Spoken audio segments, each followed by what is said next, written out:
ಸರ್ಕಾರಿ ಶಾಲೆಗಳನ್ನು ಉಳಿಸಲು ಏಪ್ರಿಲ್ 8ರಂದು ಬೆಂಗಳೂರಿನಲ್ಲಿ ನಡೆಯುತ್ತಿರುವ ರಾಜ್ಯ ಮಟ್ಟದ ಸಮಾವೇಶದ ಹಿನ್ನೆಲೆಯಲ್ಲಿ ಧಾರವಾಡದ ಸಾರ್ವಜನಿಕ ಶಿಕ್ಷಣ ಉಳಿಸಿ ಜಿಲ್ಲಾ ಸಮಿತಿಯ ಸಭೆ ನಗರದ ಕನ್ನಡ ಸಾಹಿತ್ಯ ಭವನದಲ್ಲಿ ನಡೆಯಿತು.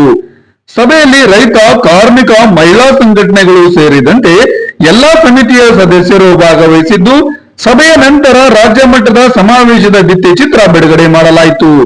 ಸಭೆಯನ್ನು ಉದ್ದೇಶಿಸಿ ಸಾರ್ವಜನಿಕ ಶಿಕ್ಷಣ ಉಳಿಸಿ ಜಿಲ್ಲಾ ಸಮಿತಿಯ ಅಧ್ಯಕ್ಷರಾದ ಮಹಾಂತೇಶ್ ಕಟ್ಗೀರ್ ಅವರು ಮಾತನಾಡಿ, ಕೆಪಿಎಸ್ ಮ್ಯಾಗ್ನೆಟ್ ಯೋಜನೆ ಹೆಸರಲ್ಲಿ ರಾಜ್ಯದಲ್ಲಿ 40,000 ಸರ್ಕಾರಿ ಶಾಲೆ ಹಾಗೂ ಧಾರವಾಡ ಜಿಲ್ಲೆಯ 600ಕ್ಕೂ ಹೆಚ್ಚು ಸರ್ಕಾರಿ ಶಾಲೆಗಳನ್ನು ಮುಚ್ಚಲು ಸರ್ಕಾರ ಮುಂದಾಗಿದ್ದು, ಈ ನೀತಿಯ ವಿರುದ್ಧ ಎಐಡಿಎಸ್ಒ ವಿದ್ಯಾರ್ಥಿ ಸಂಘಟನೆ ನೇತೃತ್ವದಲ್ಲಿ ಈಗಾಗಲೇ ಜಿಲ್ಲೆಯ ಜನತೆ ಸಾರ್ವಜನಿಕ ಶಿಕ್ಷಣ ಉಳಿಸಿ ಸಮಿತಿಗಳನ್ನು ರಚಿಸಿಕೊಂಡು ಕಳೆದ 4 ತಿಂಗಳುಗಳಿಂದ ಹೋರಾಟ ನಡೆಸುತ್ತಿದ್ದಾರೆ.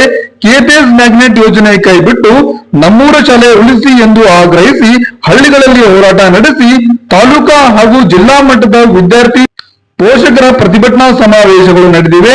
ಈ ಹೋರಾಟದ ಮುಂದುವರಿಕೆಯಾಗಿ ಕೆಪಿಎಸ್ ಯೋಜನೆ ಕೈಬಿಟ್ಟು ನಮ್ಮೂರ ಶಾಲೆ ಉಳಿಸಿ ಎಂಬ ಧ್ವನಿಯನ್ನು ರಾಜಧಾನಿಯಲ್ಲಿ ಮೊಳಗಿಸಲು ಬೆಂಗಳೂರಿನ ಫ್ರೀಡಂ ಪಾರ್ಕ್ ನಲ್ಲಿ ಏಪ್ರಿಲ್ 8ರಂದು ರಾಜ್ಯ ಮಟ್ಟದ ಸಮಾವೇಶ ಆಯೋಜಿಸಲಾಗಿದೆ.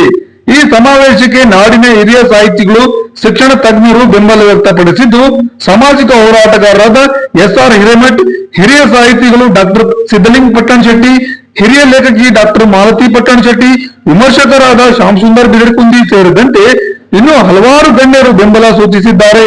ಧಾರವಾಡ ಜಿಲ್ಲೆಯ ಜನತೆ ಹೆಚ್ಚಿನ ಸಂಖ್ಯೆಯಲ್ಲಿ ಸಮಾವೇಶದಲ್ಲಿ ಭಾಗವಹಿಸುವಂತೆ ಈ ಸಂದರ್ಭದಲ್ಲಿ ಕರೆ ನೀಡಲಾಯಿತು.